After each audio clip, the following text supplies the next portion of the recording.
Destiny এক পয়সা আমাকে দেয়নি রাজনীতি করার জন্য। এবার ডেস্টিনি বলতে তো আমি একা না, ডেস্টিনিতে বিশাল বাহিনী আছে, বোর্ড আছে, ডেস্টিনির কর্মচারী আছে এবং 43.5 লক্ষ পরিবেশক আছে। এদের মধ্যে হয়তো কেউ কেউ আমার সাথে এখানে দল করতে আসছে, এটা সত্যি, কিন্তু এটা ডেস্টিনির ফাইন্যান্সে হচ্ছে না, ডেস্টিনির মতামতে হচ্ছে না, ডেস্টিনি এখানে সহযোগিতা তো নয়, বিরোধিতা তো নয়, এটা সম্পূর্ণ আমার চিন্তাধারা। আমি একজন ব্যক্তি ডেস্টিনি করি, আমি চাকরি তো করতে পারি, আমি একটা বিশ্ববিদ্যালয়ে শিক্ষকতা করতে পারি, তো এখন কি আমাকে সেই শিক্ষকেরও বলবেন যে উনি ডেস্টিনির লোক?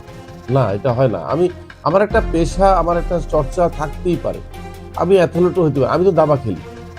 তো এখন আমাকে যদি আপনি পরিচয় করায় দেন, যদি কোনো কারণে আমি ন্যাশনাল প্লেয়ার হতে পারি, আপনি কি আমাকে ন্যাশনাল প্লেয়ার বলবেন না ডেস্টিনির প্লেয়ার বলবেন? এটা হয় না। ডেস্টিনির রফিকুল আমিনই এটা করতেছে, হ্যাঁ, পরিচয় পাবে টানতে পারেন ডেস্টিনির রফিকুল আমিন, আচ্ছা বুঝছি। কিন্তু এই পার্টি সম্পূর্ণ আমার চিন্তাধারায়, আমার বন্ধু বান্ধব এবং আমার দলে এখন যারা সমর্থক আছে তাদের সহযোগিতায়, তাদের অনুদানে, তাদের সমর্থনে কিন্তু আমি এই দলটা দাঁড় করেছি।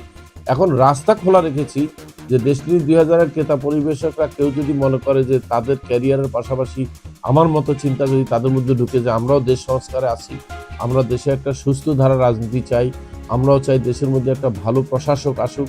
আমরা এখন পর্যন্ত, আমি বলবো গত 52 বছরে এই সরকার চলে যাওয়ার আগ পর্যন্ত আমরা একটা ভালো প্রশাসক পাইনি। বর্তমান যে প্রশাসক আছে, এই প্রশাসককে আমি কিন্তু একটা শব্দ ব্যবহার করতে খুবই আপত্তি করি, সেটা হচ্ছে ওনারা অন্তর্বর্তীকালীন সরকার নয়। সংবিধানের যে নিয়ম কানুন, সেই নিয়ম কানুন ফলো করে কিন্তু আসা হয়নি। ওনারা প্রকৃত হচ্ছেন বিপ্লবী সরকার।